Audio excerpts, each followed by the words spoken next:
All day long today, there's been a bit of a buzz around the BBC television centre, and now the time has come.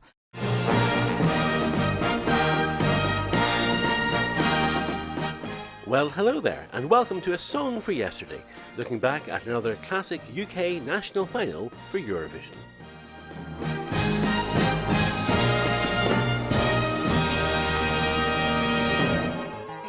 And this time, we're going to revisit 1995, the year the contest was given a modern makeover by its brand new music executive. Now, the last time I covered a contest with a problematic person, I just cut him out completely. This time round, I'm going to do the same as far as possible. But you can't tell the story of this year without some mention of Jonathan King. As far back as the previous December, he was in the press saying that he was going to transform the contest. Out would go the so-called sloppy Radio 2 songs your granny used to love, and in would come chart hits from every genre. Indeed, he hoped the eventual winner might even be a rap song. That's a bit of foreshadowing right there.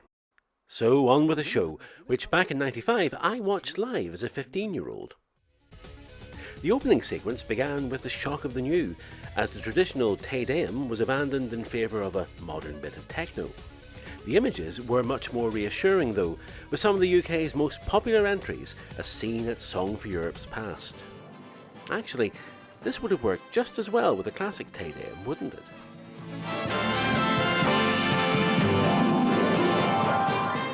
In the studio, we saw a much more trendy stage than in recent years, and needless to say, Terry wasn't allowed to wear a dicky bow.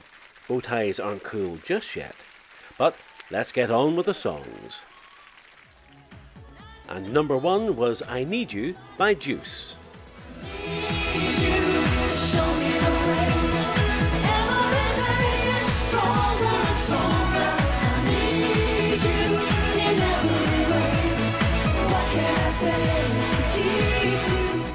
When I was 15, this was my favourite. Mind you, it helped that I had a crush on the blonde one. No, I'm not going to tell you which blonde one. I remember seeing them on Top of the Pops a few months earlier, and I thought they would be perfect for Eurovision. So when the Song for Europe came round, I was cheering them on. And I still think this would have been a worthy winner. Pop enough to chart, and catchy enough to do very well at the contest. A novelty this year, after each act performed, a celebrity supporter was interviewed by Terry. For Juice, it was Tony Mortimer of E17, not the guy who was recently shouting at Prince Harry in the street, but the one who looked like you could safely take him home to meet your parents. Song 2 was Spinning Away by Paul Harris.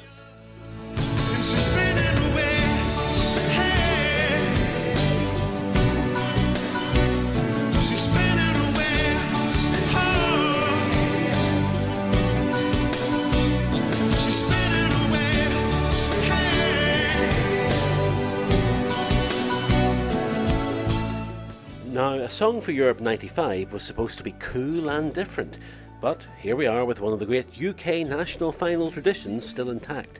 Song number 2 was a no-hoper male ballad. But having said that, it seems a bit unfair for this one.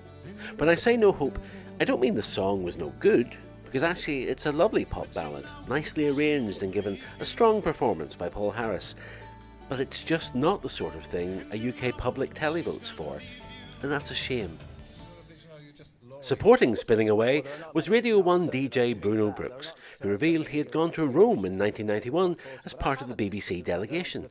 I wonder if he met Toto. Song 3 was I'm Just Your Puppet on a String by London Beat.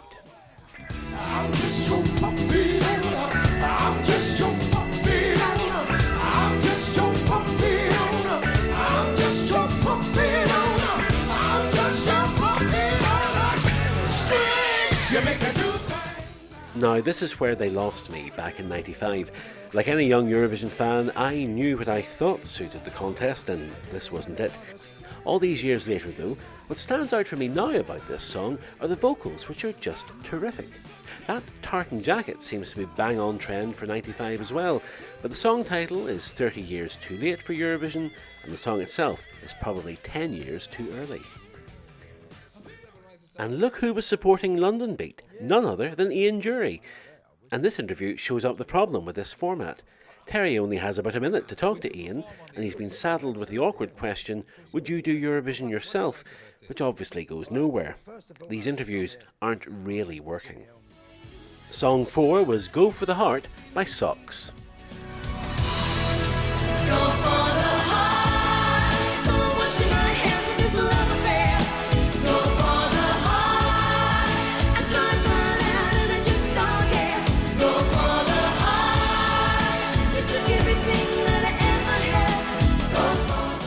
As you can see, Socks was a band formed around lead singer Samantha Fox, who was, of course, one of the most famous faces of the 80s, and the rest.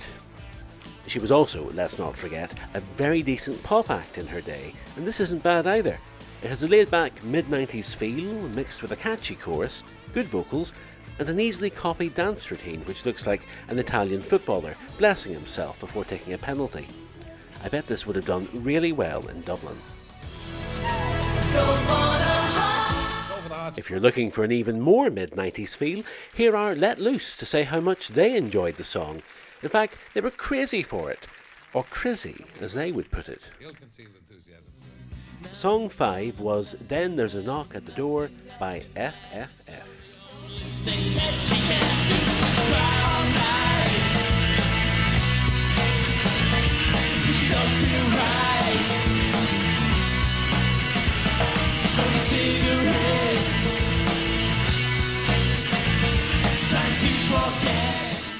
FFF, FFS. I mean, this is just so frustrating. Look at who the songwriters for this are. Eric Stewart and Graham Goldman. I mean, no offence to Paul Curtis or Graham Sacker, but these two really are A-list. And I have no doubt that they could have written a classic Eurovision song in their sleep if they wanted to. But instead, we get this. I mean, I know what's going on here. No one involved really thinks this is a chance of winning. FFF are probably looking for TV exposure, and the musical executive of the contest is delighted to get big-name composers and an outrageously modern song. Did it work on that level? I don't think so. This was indeed the one song that was talked about at my school by the cool kids the following Monday, but they weren't impressed. They all thought this was a desperate knockoff of Nirvana, right down to the lead singer's green cardigan. I wasn't one of the cool kids, quelle surprise, so I just kept quiet, but I didn't like this much either. Cheryl and Joe from Scarlet were the supporters for this one, and interestingly, their outfits are the negative version of each other's. Song 6 was One Gift of Love by Dear John.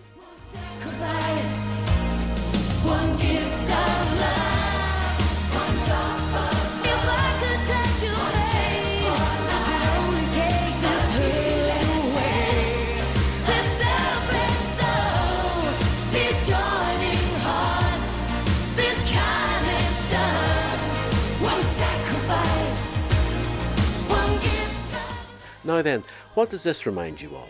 A band with a charismatic female singer and a rocky anthem of a song originally written for charity. Yes indeed, and all this 2 years before Katrina and the Waves. It's maybe not quite the absolute classic that Love Shine a Light was, but it's even more of a mid-90s time capsule with those outfits and dance moves. It's really hard to dislike this one, and it was surely one of the favourites. And look who they got to support them. Cheryl Baker thought this entry was too good to pass up and a certain Eurovision winner. As 1997 later proved, she was right. Song 7 was Rainbows and You by Simon Spyro. In my own way, I know what I do. It's the price I pay. He tells you I'm a fool. He's not in love with you, and he won't see the rainbow.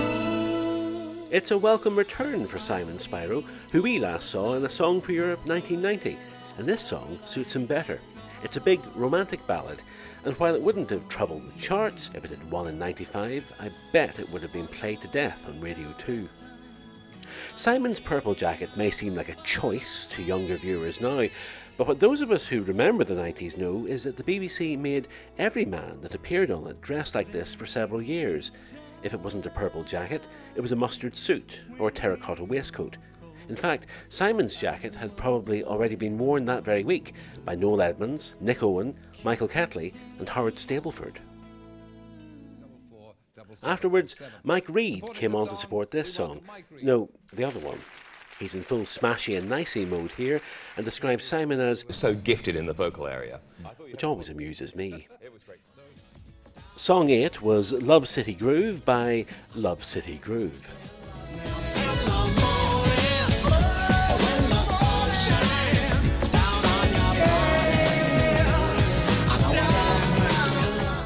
How much you like the verses of this depends on your opinion of rap, but the sing-along chorus is a proper earworm.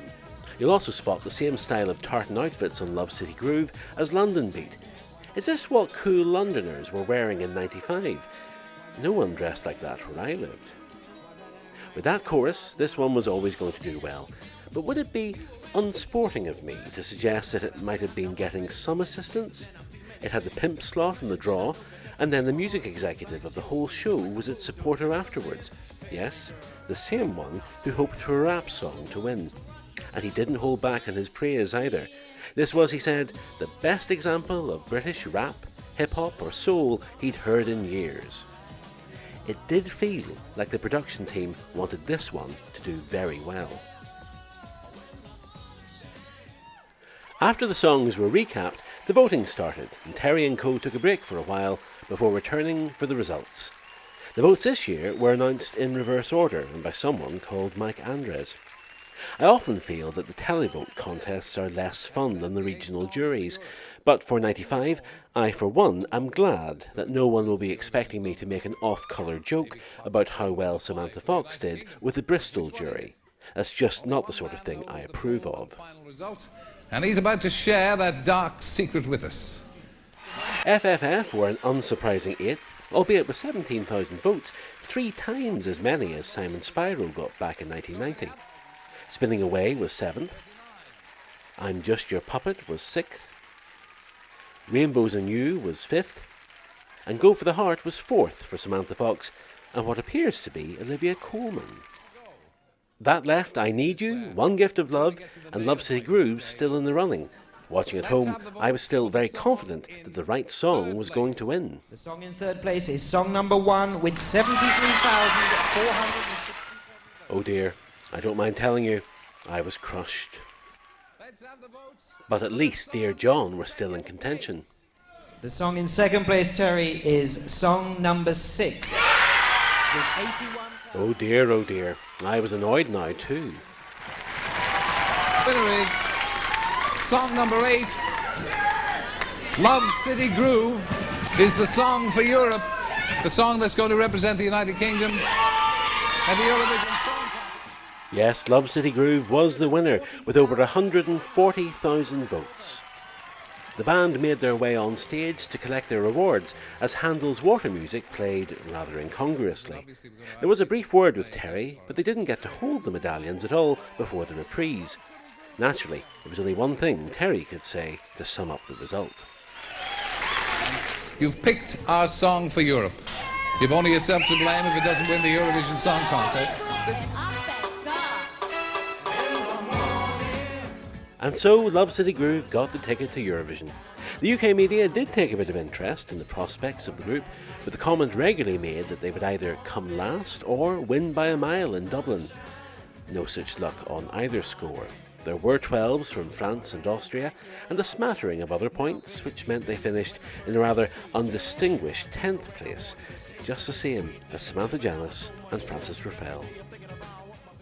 However, it did turn out to be something that no Song for Europe entry had managed since '82, a top 10 hit, getting to number 7 in the UK charts. And I've made my peace with it too. It was never suitable for Eurovision '95, but it is a good song, and whenever I hear it now, it brings me right back to the sunny late spring, early summer that year when I was doing my GCSEs. But what might have been? At a Eurovision that was full of ballads, I still think either Deuce or Dear John would have cut through and possibly won. Deuce at least got another hit, with I Need You reaching number 10. So how would I have voted? Well, I think I'll do my votes old school. Song number 1, I Need You. I loved it then, and I still love it. 15 points. Song number 2, Spinning Away. This deserved a better result than it got. 9 points. Song number 3, I'm Just Your Puppet. Great vocals, but not my sort of thing. 6 points. Song number 4, Go for the Heart. 10 points. Song number 5, Then There's a Knock at the Door. Is this really the best Goldman and Stewart could have managed? Just 5 points. Song number 6, One Gift of Love, my runner-up, 12 points. Song number 7, Rainbows and You, good, but it's perhaps a touch too sweet for me, 7 points. And song number 8, Love City Groove, 8 points. Right, that's it from me, and from 1995. I feel like I need to get back to my GCSE revision now. Thanks for watching. Goodbye.